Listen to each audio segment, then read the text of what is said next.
This is Nash the Slash, and you're watching Personal Reality Video Interviews.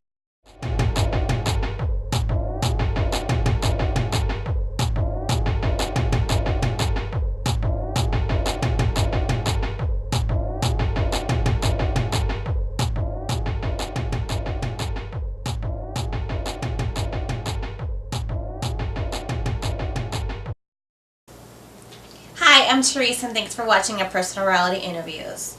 Our guests are the multi-talented Nash the Slash, Dan Nelligan, who is Stem's drummer, and Phil Ryan, who does lead vocals and bass for Sacred Reich. Okay, Nash the Slash is a Canadian musician. He's been playing internationally since the 70s.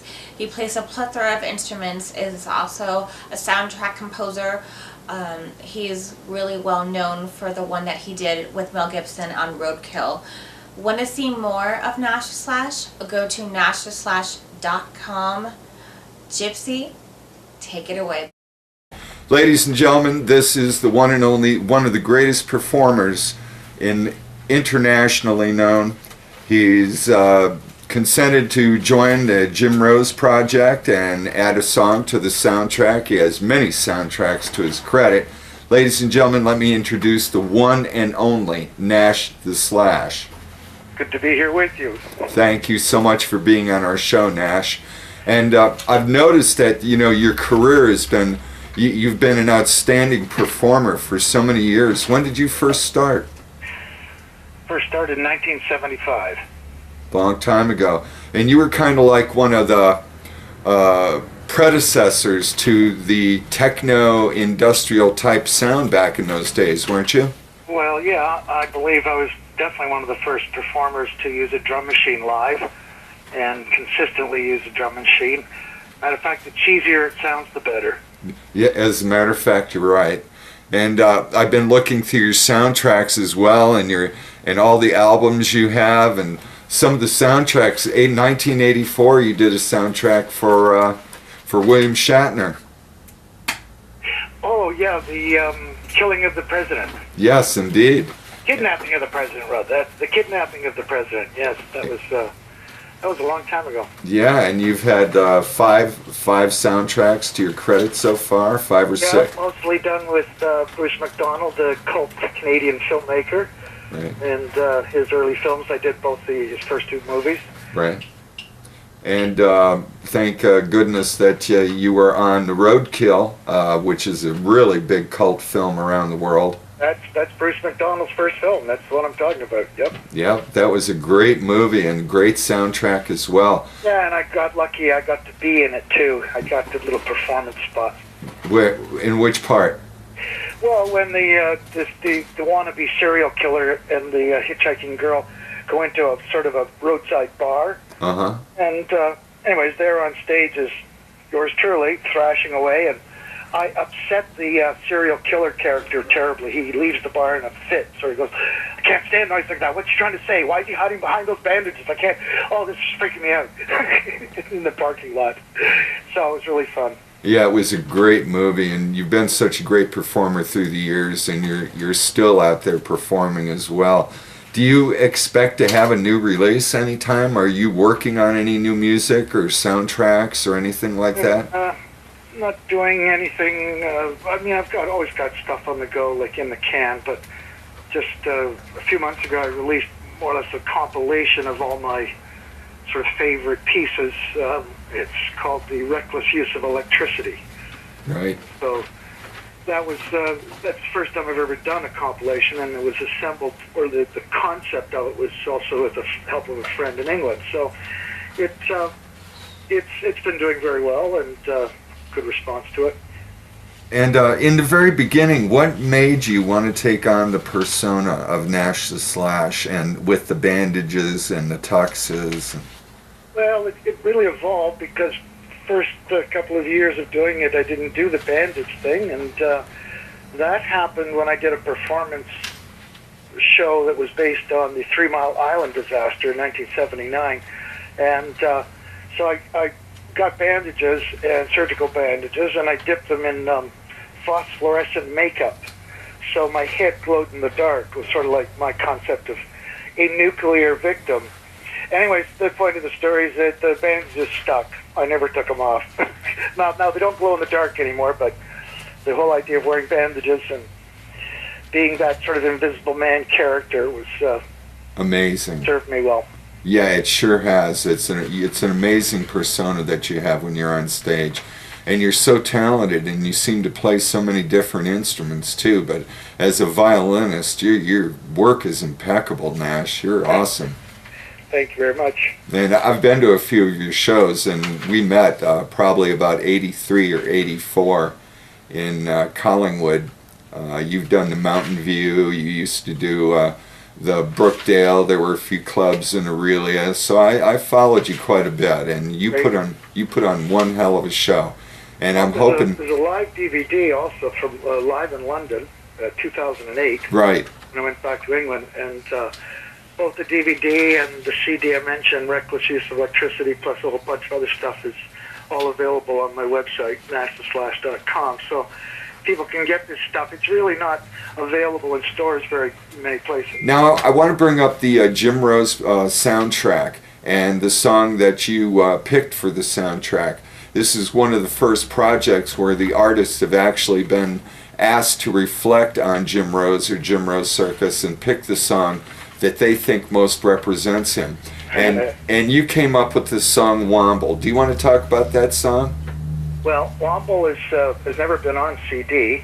It's from an album I did in 1982 called Decomposing. It's an instrumental track, about 7 minutes long, and it's very thrashy.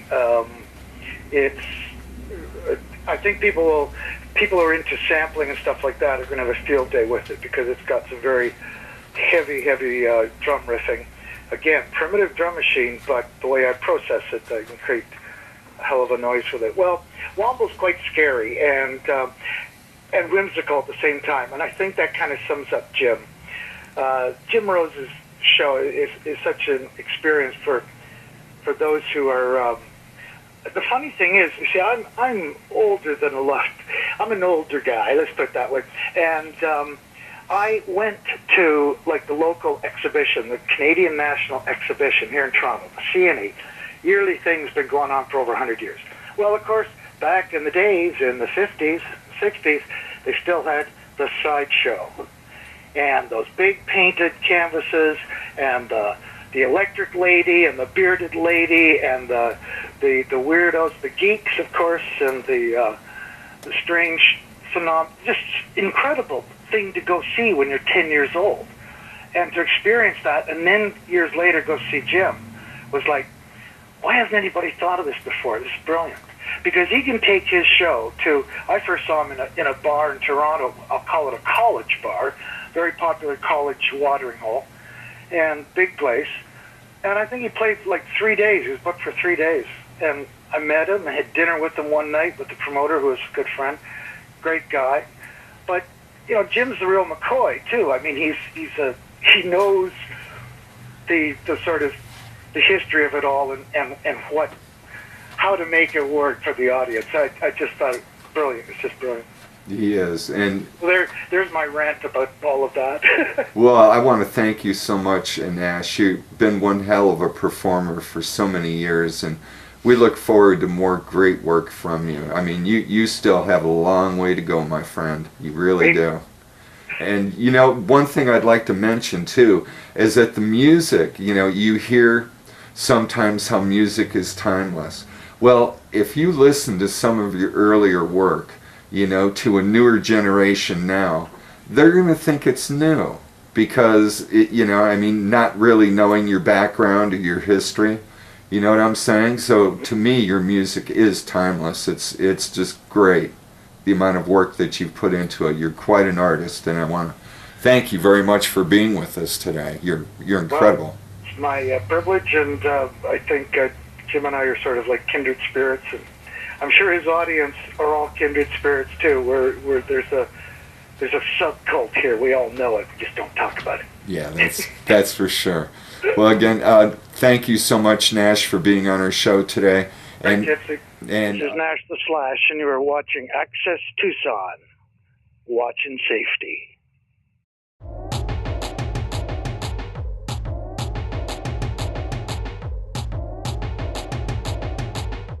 Our next interview is with Dan Nelligan. He's the drummer of STEM. Since 2002, UFC has been using their music at all their events, including Hold It On, Face the Pain, and Fallen.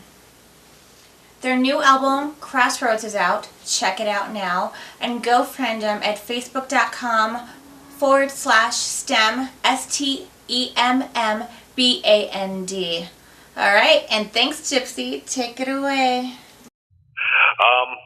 It's kind of a poke at music nowadays. You know, the heavy music industry is kind of a joke with all these quote unquote heavy bands coming out wearing girl pants and doing their hair and wearing makeup, and you know, I mean, not saying that musically they suck, you know, as musicians, but the music that they put out sucks. I guess that's what we were, you know, kind of getting at. Right. I noticed that whole 80s glam thing is back, you know, the makeup and the hair puffed up and perms and all that, you know. Yeah, that place, it had its place, and that was in the 80s. And it should stay there. Thank you very much. Exactly. But your new record is pretty good. I've been listening to it. I really like a lot of the songs. You guys have a whole bunch of credits to your past too. You guys penned a song for the UFC. Is that not correct? Yep. Face the Pain. Face the Pain. That's a great song. And from what I remember seeing a movie called My Bloody Valentine in 3D. Okay. Were you guys on that? If we were, that's news to me. Okay. All right. I thought I saw that on your site one time, so we'll edit that out. Sorry. No problem. Are there any other credits that you can tell us about that STEM has been very fortunate in their career to be able to do? Oh, there's so many, man. I mean, playing the Jaeger tours and being able to be a part of the Rockstar Mayhem Festival the past few years. We're going to be featured in a movie called Boyd, BOYD. It's on our Facebook page.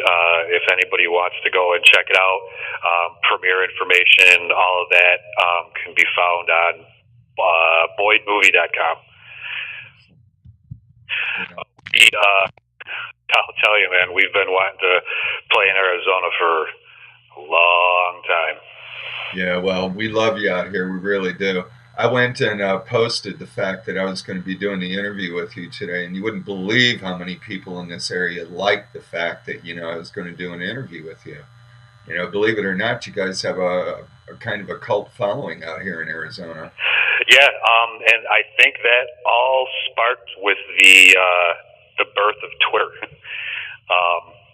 Some reason, I mean, we just got a lot of friends out in the Phoenix area, and I'd probably like to add this as a shout out / thank you to Shan Man. I believe he is one of the leaders of how and why we got so many friends out in that area now. Oh, awesome. So he's kind of like a street team leader, good friend, follower, and kind of like preaching the word of STEM. Yeah, I can't say anything but good things about that guy. He's, down to earth, and just everything about him rules, man. You are an awesome man, my friend. Cool. Well, I hope he gets a chance to hear this and see it, because it'll be seen on quite a few different stations. We're going to put this on, Dan. And, Excellent.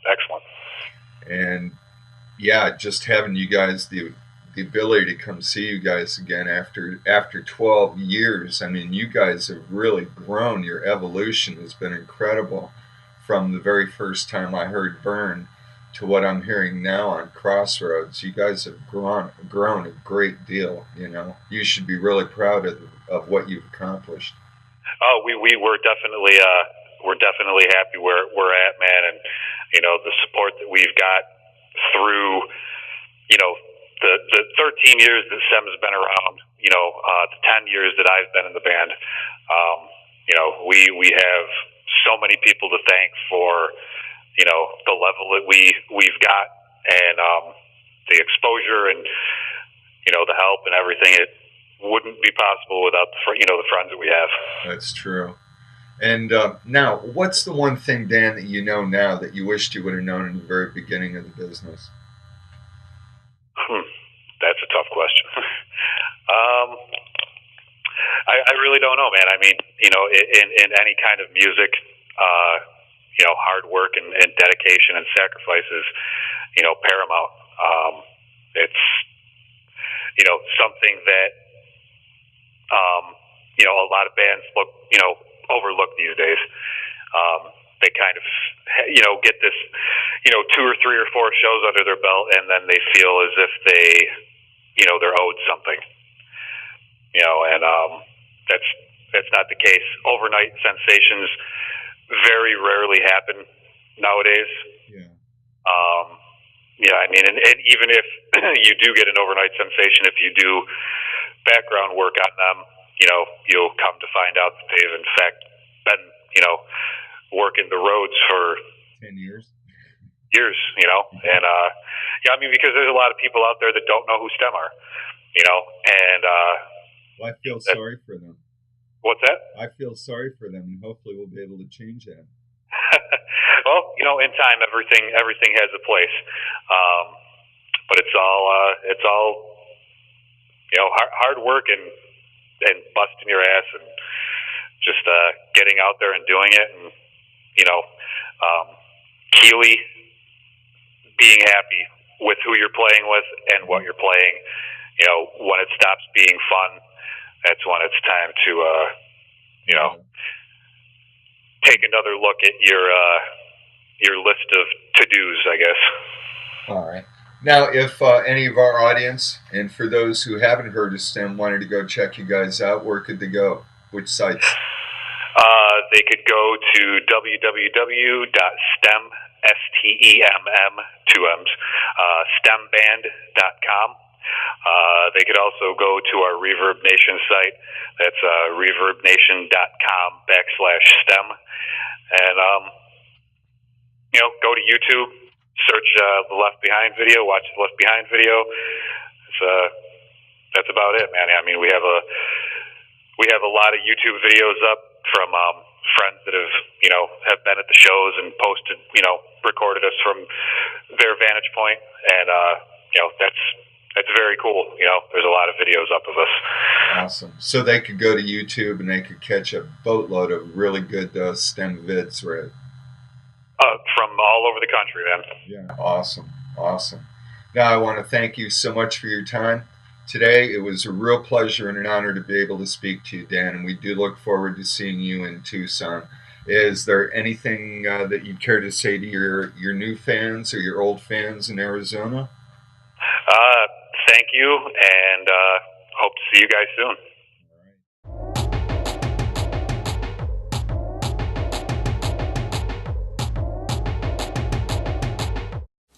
Now I'm going to hit you with some Phil Rind of Sacred Reich. This Phoenix-based hardcore thrash metal band have been together since 1985, 8 studio releases, and were also a part of the soundtracks Encino Man and The Program. Unfortunately, they don't have any tours booked right now, and so we're going to hit Phil up with some information.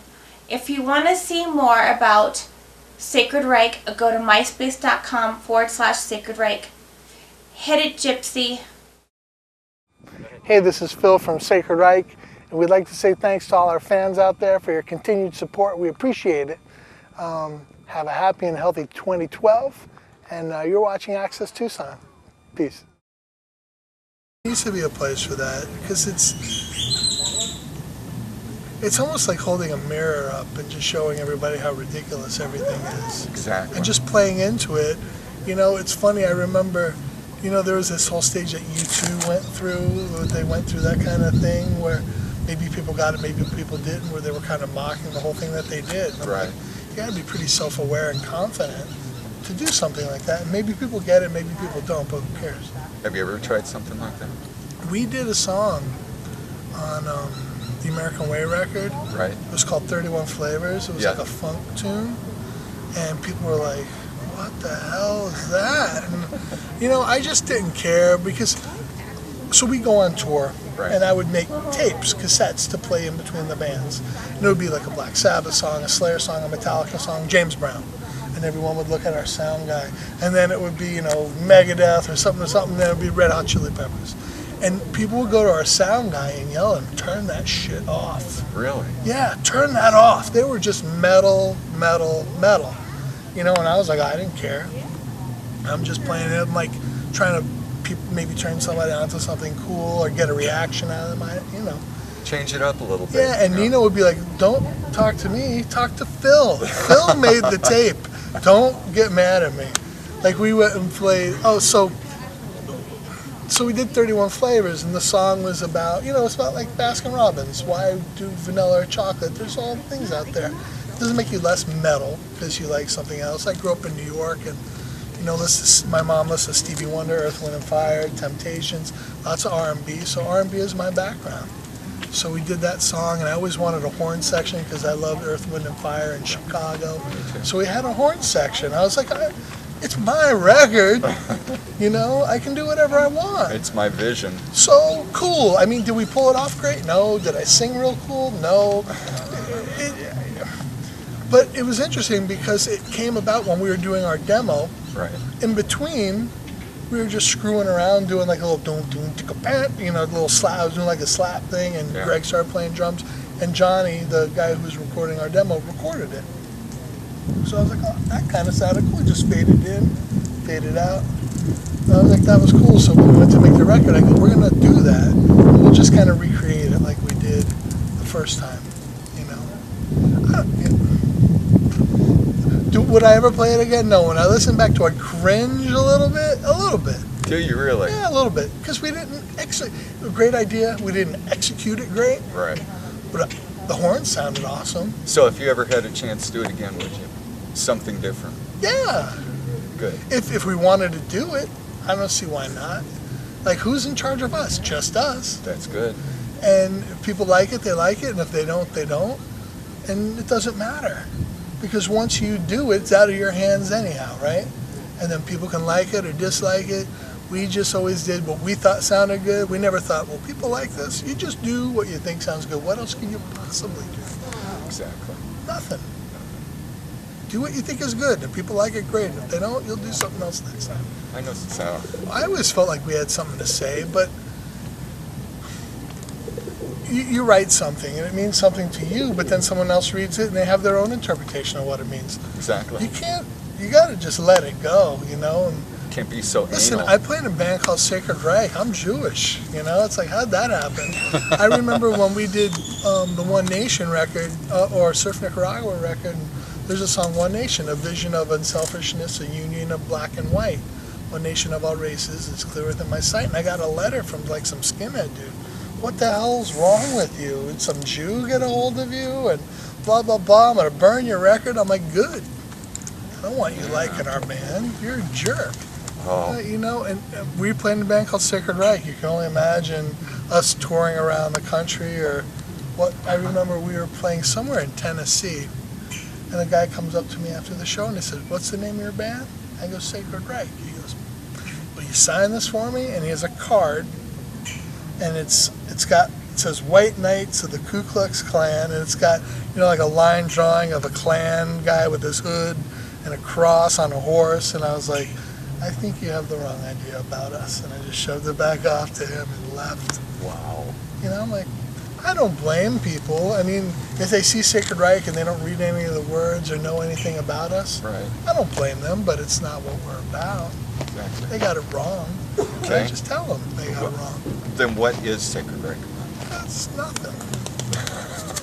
Well, we just play music. I mean, So how did you come up with the name? I didn't. It was the name of the band when I joined, and I remember joining the band going, dude, I can't be in a band called Sacred Reich. My grandparents survived the Holocaust. My uncle was in a concentration camp. I can't be in a band called Sacred Reich, and we were going to change our name to Animosity. Animosity. After the Corrosion of Conformity record. Right. And then Metal Blade got involved and said, no, we like the name. And I was like, oh, okay. Wow. So I always felt like it was an albatross around our necks. Like, So how it was big almost can you get? animosity, huh? Yeah, how big can you get if your band's called Sacred Reich? It just limits you by design. Oh, but it really hasn't limited you guys. Well, I don't know. I think that's part of the reason why we haven't played in Japan. I think it's part of the reason we've never played in Las Vegas, because of the promoters there. I'm pretty convinced. Really? Yeah. Wow. Yeah. I don't know, but it doesn't matter. It's what it is. Yeah. I'm And you not- guys I'm are not at a point crying. now. You guys are at a point now where you're doing it for fun. You're doing it to take your family with you, and enjoy vacation. Yeah, and play. have a good time. And we're always amazed that anyone cares after all these years, because, when you look at it from our perspective, it's interesting. I had a friend, he kind of broke it down for me in a way I never really thought about it. My friend Jeremy, and he says, I love Steel Pole Bathtub. No one knows who they are. But to me, they're the greatest band in the world. He goes, there's people out there who feel the same about you. And I went, I never really thought about it. And I was like, there's probably 12 people out there, that are like Sacred Reic's my favorite band. But to those 12 people, it means everything. And I understand. Like, I love the Bad Brains. Did they ever sell as many records as NSYNC? Does it mean NSYNC's better than them? It doesn't. None of this stuff matters. If you can make a difference, if do something positive for someone, if, I had people come up and say, I read these words and it really helped me out. There was a song called Who's to Blame about, suicide and stuff. And, several, not tons, but several people said this really helped me out and saved my life. If it was one person, it would be enough. Exactly. And it's weird to hear that, but ultimately it's not about us. It's about them. So if you can do one positive thing, well, the Dalai Lama says if you can't make it better, at least don't make it worse. Yeah, exactly. So if we can make it a little better, great. I wish we would have enjoyed it more. Like at the beginning, this attitude has not always been there. At the beginning, it was life and death. It was dead serious. It was the rock show, and everything had to be perfect because we owed it to the people. Right. And I remember just getting angry about little things and A real business acumen. yeah, just like, this is serious. Like, my wife would be like, can't I come out? I go, do I follow you around at work? I'm working. I'm busy. All my day is around this show and blah, blah, blah. So he said, I wish we would have had a little better attitude and enjoyed it more. Like, now we get it. But then... But how many years did it take you to get it? Forever. Forever. Till the end. Till it ended and we got to do it again. Awesome. Yeah, it took maybe like towards the end of our actual touring before we started playing again. Sure. I remember our last European tour when we were playing at Dynamo Festival. It was like 50,000 people. And we got put on because Halford canceled. It was very last minute. And I remember really savoring it, knowing that how many more opportunities. Exactly. So now every time we play, don't worry. Take care. Enjoy. Hang out with the people. Yeah, and just remember, this could be it. The Dalai Lama always says the same thing. We never know what's going to come next day or next life. But we act like, oh, I have 20, 40, 60, 80 years. Exactly. And we just don't. So, I don't know. I wish I could really... We take for granted that there's going to be a tomorrow. We don't appreciate anything. I can include myself. I mean, so if I could, the teachings to really be in the moment, if I could really just be in the moment all the time. My teacher told me, he goes, the past is filled with regrets and bad feelings, and the future is unknown, so it could be a little scary. The only place we could truly be happy is in the present moment. He said, think about the word present. It's a gift. We don't even realize it. We're like, what's over there? So, but I just wish we could enjoy it. I would have enjoyed it more.